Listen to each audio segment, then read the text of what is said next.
Hello. The rate of change you have heard about from many speakers, but I want to stress a few points about this rate of change. It's not just automation. One of the things that's happening with the pandemic environment is because we are worried about second and third waves, we're going to be implementing a lot of things that futurists have talked about faster than before. They're already speeding up anyway, but the idea of working at home, doing teleeducation, telemedicine, everything is obviously going to be speeded up faster, and people will learn that a lot of things can be done at home. Not everything.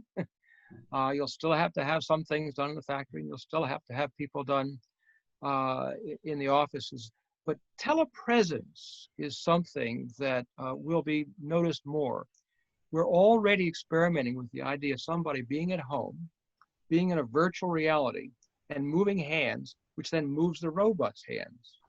That telepresence is going to be increasing. Now, if you take a look at change in Korea, consider what the housing of your grandparents. Consider during the Korean War, the state of Korea. You're aware that extraordinary changes occurred, and you have looked at the rest of the world to see how to catch up, and you see you've caught up in many different ways, and now we're sort of together. We're at the same, in a sense, plateau of moving into the artificial intelligence augmented world. Now, a couple of things about change and artificial intelligence and human relations and human development. It's important to stress. There are three kinds of artificial intelligence, and they almost always get confused. And it's important for you in developing human capacity to understand that these are really three different things. The first is what we have today. That's artificial narrow intelligence. That's the thing that won in AlphaGo. That's the thing that drives a car. That's the thing that does a cancer diagnosis. But the thing that drives a car cannot diagnose cancer and cannot win in Go. They're different programs. Now, but they learn. The more you use them, they get smarter and smarter and smarter, and that's what we're having in all kinds of different ways. And that is happening extremely fast and is going to be speeded up by the COVID pandemic, because you're obviously replacing a lot of human interaction. Now, the second kind we don't have yet, but it's called artificial general intelligence. And that's a little bit like us in the sense that you can be given a novel or a new kind of a problem, and you think about it. You talk to your friends, you do some Google searches, you read papers, you do all kinds of stuff to get to an answer. General intelligence would do the same thing. Narrow doesn't, because narrow sticks within its narrow area. But general intelligence can draw on the Internet of Things. It can draw on other narrow intelligences. It can even make robot telephone calls and interact with people. So it will be able to cut across human employment much faster than people expect. You can prepare for narrow intelligence, like truck drivers. The artificial narrow intelligence will not replace truck drivers in one day. It's phased. You can plan for it. It's a linear thing. General intelligence cuts across a whole swath of things very fast. Now, one, we may never have general intelligence, but most people think we will. Question is when. It might be 10 years, it may be 50 years, maybe 30 years, we're not sure. The reason people are concerned about it now is because we don't know how fast general intelligence will evolve into superintelligence. Superintelligence sets its own goals, independent of humans. That's the difference. So take general intelligence, problem solving in new and novel ways, like we do a little bit, but it then goes beyond our understanding, the next step. That's what science fiction is warning us about. Now, the reason I'm stressing all this is that remember when AlphaGo won, and a lot of Koreans were going like, oh my God, This artificial intelligence thing's much faster than I thought. Look at those science fiction movies. You can have the Terminator, all these horrible things can happen. Well, hold on. Yes, we should begin to think about now how we get human and artificial intelligence that goes into general intelligence to work together. That's one of the great tasks of human resources development in the future, is how you make that relationship between the human and the artificial intelligence now beginning to do that. So we evolve into general intelligence, we evolve together. And so if we go to super intelligence, well, we're with it, so we're not in trouble. The issue is if we evolve separately, then the science fiction stuff may be right. We've got to learn today how to begin to augment ourselves, just like we use the robot can augment ourselves in construction, or it can replace us. Do both.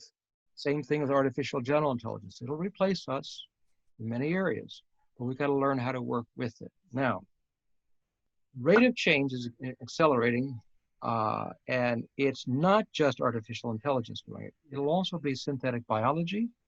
This is where you create a new life form, and you take the genetic code from one kind of a species, which you write it in a computer program, then you duplicate another part of its species and you put it in a computer program. You put all these little computer programs together, and then you buy the genetic material and make a new life form.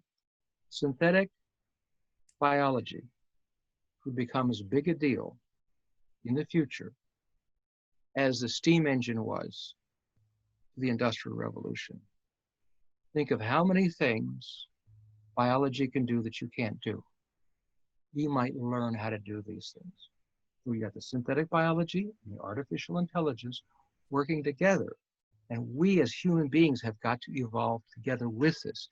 So the more we think ahead, the better off we'll make that transition. Now, because we have all these rates of change going on, this means that employees have got to keep retraining and relearning and new software and new procedures all the time. It'll be a pain in the neck. You'll always be learning all the time. Now, which means we've got to learn how to learn faster. And we have to learn how to be more intelligent, because the requirements of labor in the future, work in the future, is more brain power than muscle power. So I'll talk in a little bit about how we improve that intelligence, but first on the training part. We all know that a motion picture is better than just a static picture for learning, and a static picture is better than the printed page for learning. We know this. But an immersive, artificial, augmented reality, augmented reality by computer-generated images and so forth, we learn even faster if we are immersed in the environment. Now, increasingly, as people manufacture products and software, they will create little training things with them. I'm sure you're seeing this already happening more and more. So that instead of just training an employee or retraining them for a new capacity, will be a little bit of a training thing a lot of the time, almost all the time. Because as new things come online faster, you'll have to have your employees solving a problem at the same time they're learning how to solve the problem. Now, the immersive environments, these little, goggle things that would have, they used to be very expensive. Now you can get them for $1 or $2. I mean, they're very cheap. So the idea of all employees being able to use augmented reality on call for training and for product problem solving will become more and more normal and expected. And those corporations that are like this will be more attractive to people. I mean, because if I'm working for somebody that's at the state of the art of training systems, I want to go there rather than somewhere else that's not. Now, back to corporate and individual intelligence. The corporation will increasingly seem like a collective intelligence system.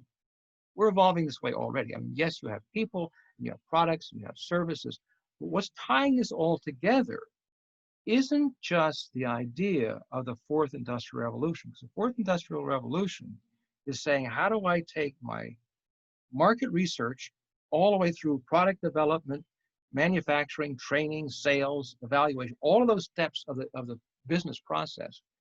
How do I find what's repetitious in each little spot of that? And then how do I put AI in that? That's in process now. And I hope you're already doing this now, because that's your competitive advantage. But what you're also going to have to do is create you'll have to create an online collective intelligence system that every employee, including your clients, but especially every employee, has a way to input intelligence to the corporation as a whole collective intelligence thing, so that the thing moves through time and gets more intelligent. And I'll talk about a little bit more about how that happens in just a second. But first, I want to get the idea of collective intelligence different than knowledge management. I hope you have a knowledge management system already. If you don't, get it fast, you'll need that. But take the knowledge management system and say, okay, now how does every element of information, how can it change? Why? Because information changes through time. It has a different meaning through time. Different people play with it. So it's not a static bunch of information units. Each unit should be able to be edited and changed and can have different perceptions. You know, like, what's this view versus this view? You can have two different views on a piece of information. That's very complex, but that's where we're going. Also, at the same time, the software's got to be changing all the time. And then the people that you're working with changing. So the whole system should be like an organic whole. Think of it like a brain. Information comes into your brain and you associate it and you give it meaning through time. Corporation can be a brain, collective intelligence. You can do some Google searches on different approaches to collective intelligence, but the sooner you move in that direction, the better off you will be.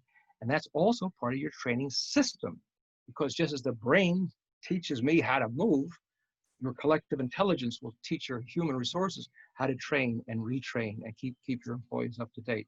Now, individual intelligence. This is interesting. I've given you a PowerPoint, so hopefully you can look at this at your leisure later on. But there's 10 ways to increase individual intelligence.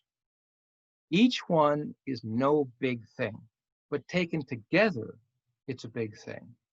And you have to keep doing them. So someone says, well, these are not permanent ways to increase intelligence. Yes, oxygen's not permanent either. You keep breathing to keep alive. So these are kinds of things you should do all the time in your HR department. The first is manage response to feedback. Just getting feedback from employees or from the bosses is not enough, because that's just information overload. What you have to do is guarantee that there's a feedback system.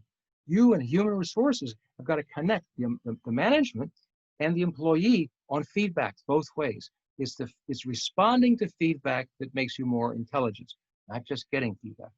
You have to respond to feedback, and that's one of your key roles.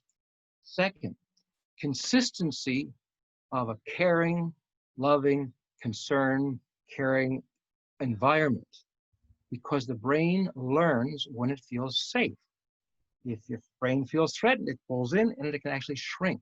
Research shows that it pulls in a little bit when it's under too much stress. And you don't work. I mean, just think, if you're under a nervous stress, you're not going to learn a whole lot because you're trying to deal with that stress. So a loving, caring environment is first part. The second part of that fits in is diversity of environment. Now, we all know this as parents intuitively. You take a little baby and you have a crib where the baby is in, and you have these little things hanging over it and your little toys and different objects and so forth, because it stimulates the brain to wire, to grow. But if the thing hanging down over the crib is exactly in the same place, same lighting, the brain goes, I saw that yesterday. Why should I think? So move the object a little bit or put some little color light on it. Same thing with your environment. How can your environment be changing slightly a little bit all the time? So the brain, even when you're not even being aware of all the change, your unconscious mind is. So it's challenging the brain to wire. So consistency of caring, diversity of environment.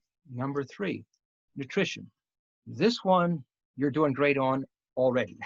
Korean food is world famous for being nutritious, good sort of stuff. I think that's going to be one of the gifts that Korea is going to be giving to the world is food. So you're okay on the nutrition part. I'm not going to reinforce that. That you've got. The other one is reasoning exercises. There's all kinds. There's a guy named De Bono. You can do a Google search on De Bono reasoning exercises. There's all kinds of these things. They're good for you to learn. You remember all these little what do you call that thing with all the little colors and the numbers? And you got to line them up. It's good. All these reasoning exercises are important, like learning how to play the piano because you're using your fingers and your mind together. So reasoning exercises are another part of this. Believing it is possible is the cheapest way to do it and maybe one of the most effective. You know, in medicine, we have a term called placebo effect. Placebo in English means that the doctor wants to have a certain bedside manner with the patient. If a patient thinks, oh my God, I'm going to get terrible, I'm getting worse, I'm getting worse, I'm getting worse. All right, so the doctor wants to calm you down. No, calm down, you'll make it, it's okay, don't get so nervous. If somebody's overconfident, says, I don't need this medicine, I'm okay, I know, you know, but the range of attitudes, if you think you're going to get sicker, you can get sicker a little bit, not a whole lot, but a little bit. If you think you're going to get better, you're going to get better because the mind influences the brain, influences the body. So how we think about ourselves and how you think about each other matters. Placebo effect. If you're reinforcing the employees, they saying you're doing well, even if they're doing so-so, the mind starts to say, well, I can do well. Placebo effect. In medicine, it's worth 10%, people say. They don't really know, but we generally say 10%. Well, if you can improve employee performance 10%, that's not bad. It didn't cost you anything. Okay, what else we got here? Believing it's possible. Contact with intelligent people. Now, we all know, you know, in music, they have what's called a tuning fork, a little metal thing. You hit it, and it makes a sound. And you take another tuning fork and put it next to it, and it picks up that vibration a little bit. Contact is one of the ways we learn. We imitate people. We pick up whatever it is, but being around intelligent people makes you a little more intelligent. Now, that's hard to do. I mean, how can 99% of the world hang out with 1%? Physically not possible. But in cyberspace, it is. Imagine teaching people a software application by Bill Gates or some industrial process by Elon Musk. The mind is picking up that extra stuff. So it makes you more intelligent. So the more you have employees in an environment where they can contact electronically intelligent people relative to their process, the more the mind learns. Now, this is one you don't need help on. Gaming. Korea is already overstressed on doing gaming. You guys got to calm down on that. You can get the rest of the world to speed up, but you got to calm down. But gaming does make you more intelligent, but it's like anything else. You do it too much, it's counterproductive. You know, you need some sugar for the body to run. You take too much sugar, it's not healthy. Same thing with gaming. The right amount of gaming. But gaming is important. It does make the brain work better. Neuropharmacology is going to be more important in the future than today. We used to have some experiments run in the 70s and 80s with Sandow's drug company in Switzerland about how do you improve IQ. Very controversial stuff. The brain is not only electrical, it's also chemical. It's electrochemical brain. So we will learn more about how we can make the brain function better by certain kinds of pills. We use certain kinds of pills to put us to sleep. We use certain kinds of pills to wake us up. We'll eventually learn some of that pharmacology for our brains, but that's controversial, and maybe, but keep an eye on that as a future development for your employees. Another one is memes in the office. A meme is an English word that's a play on the word gene. Genes are the things that make up our body. Memes are the things that make up our group or our society. So if you want to change a person, you can genetically change the thing, and all of a sudden they're a little different. And so we've got genetic engineering and genes editing, all these sort of things coming up to change people's bodies. But we can also change society by the ideas and the memes that spread through. So you can have certain memes in your corporation that speed up learning, like one that I like to do. So what happens if in schools or in the workplaces you have a meme, intelligence is sexy? I've noticed that women sometimes will pretend not to be as intelligent as they really are. Because a lot of women think, around the world, not just Korea, a lot of places, they think that they'll scare away the men if they're too intelligent. So they act a little bit less intelligent. Well, that goes back to the placebo. If you're acting a little less intelligent, it makes you a little less intelligent. Don't do this. It's okay to be intelligent. You know, fortunately, I think that is an overall trend, and we're moving in that direction. But think of the memes, the key ideas in your corporation that you want to have people all know and spread around and live with this. Like we used to say, the early bird in the United States, early bird gets the worm. Well, this gets people to wake up early. It's a simple little thing. It's sort of silly, but it works. You need these sort of memes. And the last one is low stress, stimulating environments with certain music, certain colors, certain fragrances. How do you make an environment low stress but stimulating at the same time? So these are some of the things that I would recommend that you try and develop in your corporation, because you want your corporation individuals to be smarter, you want to have the collective intelligence to be better, and all together moving forward in a more intelligent way, anticipating a lot of this change. Now, one of the things that I think that's a point that a lot of times have not been stressed enough and not always understood, and that is understanding what is your HR improvement system. Now, is it employee reviews? Is it feedback procedures? What is your system to improve your HR department? What is a system for it? Once you understand that system, then you say, okay. Now you may want to talk to other people than just yourself, because sometimes people can see what your system is better than yourself. But what is your improvement system? And once you understand that, then how do you improve that? And as possible with online software, part of your collective intelligence system. Here's the improvement system. Now, how do I improve that? I'll give you an example. We apply that to the Millennium Project, the think tank I work with, ourselves. We used to have, part of our improvement system was to have an annual meeting. We all come in from jet planes and all that sort of stuff and sit somewhere and talk, come up with our priorities.